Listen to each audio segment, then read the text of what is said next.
بسم اللہ الرحمن الرحیم۔ السلام علیکم۔ مجھے تم اس صحرا کی روح کہہ سکتے ہو اور روحیں نظر نہیں آتیں۔ میں بڑی بڑی خوبصورت آنکھوں والے اس نوجوان سے بولی۔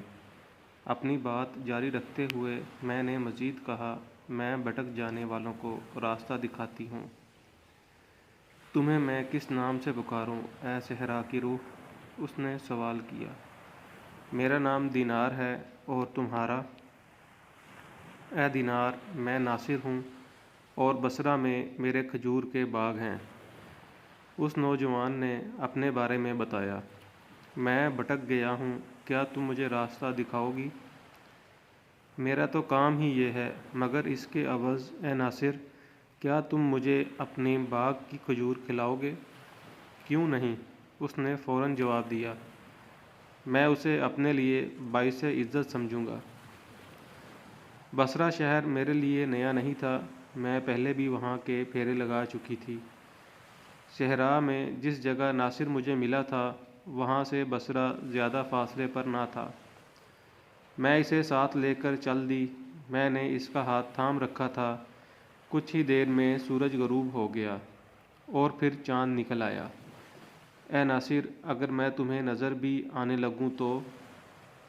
میں نے اس سے رسم و راہ بڑھانے کی خاطر کہا۔ مگر اے دینار، تم ہی نے تو کہا تھا کہ تم ایک روح ہو، اور روحیں؟ یہ ضروری نہیں، میں نے اس کی بات کاٹ دی۔ اگر ایسا ہے تو پھر میں تمہیں ضرور دیکھنا چاہوں گا اے دینار، وہ پرشوق آواز میں بولا۔ مجھے یقین ہے کہ تم اپنی آواز کی طرح حسین ہوگی، اور بد شکل ہوئی تو؟ میں نے پوچھا۔ ایسا ممکن ہی نہیں، اس نے پر یقین آواز میں کہا۔ ہم جن زادوں اور جن زادیوں کے لیے کوئی بھی انسانی پیکر اپنا لینا یا کسی آدم زاد کے جسم میں داخل ہو جانا مشکل نہیں ہوتا۔ سو میں نے انسانی پیکر میں ناصر کے سامنے آنے کا فیصلہ کر لیا، اور اسے مخاطب کر کے کہا، اچھا تو پھر اپنی آنکھیں بند کر لو اے ناصر، جب میں کہوں تو آنکھیں کھولنا۔ چلتے چلتے ناصر رک گیا۔ میں نے اس کا ہاتھ چھوڑ دیا، وہ آنکھیں بند کر چکا تھا۔ دوسرے ہی لمحے میں نے ایک حسین ترین انسانی پیکر اختیار کر لیا اور ناصر سے آنکھیں کھولنے کو کہا۔ اس نے آنکھیں کھولیں تو میرا حسن دیکھ کر مبہوت ہو گیا، وہ جیسے پلکیں جھپکانا بھول گیا تھا۔ پھر میں نے اس کا ہاتھ تھاما تو وہ چونک اٹھا۔ تم دینار دینار ہو؟ وہ ہکلانے لگا۔ ہاں اے ناصر، میں تمہاری دینار ہوں۔ میں اس سے مزید بے تکلف ہو گئی۔ اس روز کے بعد ناصر سے میری ملاقاتیں جاری نہیں۔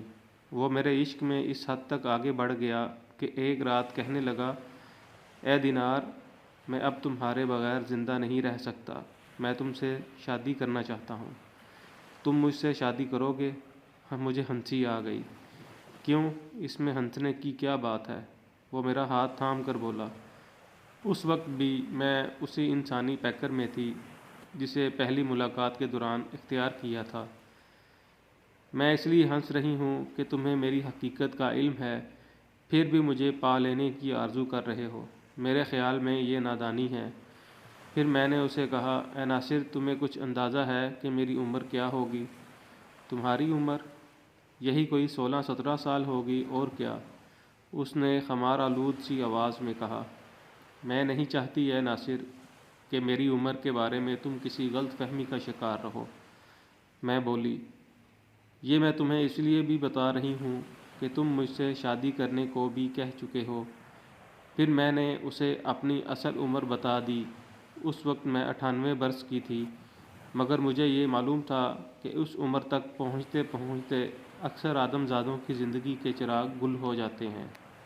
ناصر بے یقینی سے میری طرف دیکھنے لگا، اور پھر اس نے انکار میں سر ہلا دیا۔ نہیں، میں نہیں مان سکتا۔ عین اسی لمحے کمرے کے دروازے پر دستک ہوئی۔ اسی کے ساتھ ایک نسوانی آواز سنی، ناصر، دروازہ کھولو، تم کس سے باتیں کر رہے ہو؟ کون ہے تمہارے کمرے میں؟ میں اس آواز کو پہچانتی تھی۔ اچھا ناصر، میں چلی۔ میں نے سرگوشی کی، تمہاری والدہ کو آج رات پھر شک ہو گیا ہے۔ دوسرے ہی لمحے میں انسانی قالب سے نکل آئی۔ گھر میں ناصر کے علاوہ صرف اس کی بوڑھی ماں تھی، جو پہلے بھی ایک بار اپنے شک کا اظہار کر چکی تھی کہ ناصر کے کمرے سے کسی لڑکی کی آوازیں آتی ہیں۔ ناصر کے پاس جھوٹ بولنے کے سوا کوئی راستہ نہیں ہوتا تھا۔ وہ اپنے والدین کی اکلوتی اولاد تھا۔ اس کا باپ سال بھر پہلے مر چکا تھا اور صرف ماں زندہ تھی۔ آمدنی کا ذریعہ کھجور کے باغات تھے۔ یوں ناصر ایک خوشحال گھرانے کا فرد تھا۔ ناصر نے بتایا تھا کہ اس کی ماں چاہتی تھی کہ وہ شادی کر لے۔ اس کا لالچی چچا غفار بھی اس فکر میں تھا کہ بھتیجے کے ساتھ ساتھ اسے اپنا داماد بھی بنا لے۔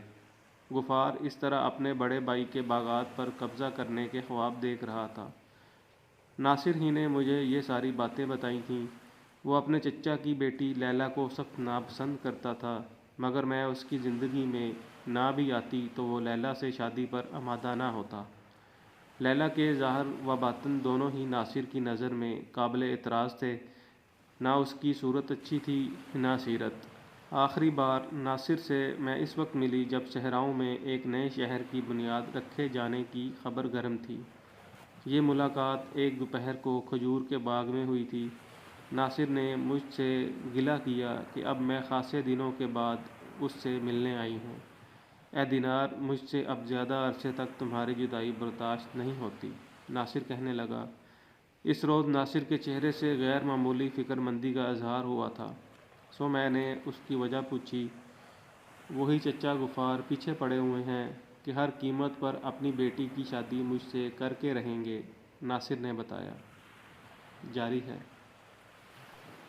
Thank you for watching. Like our video, subscribe our channel and don't forget to click on bell button.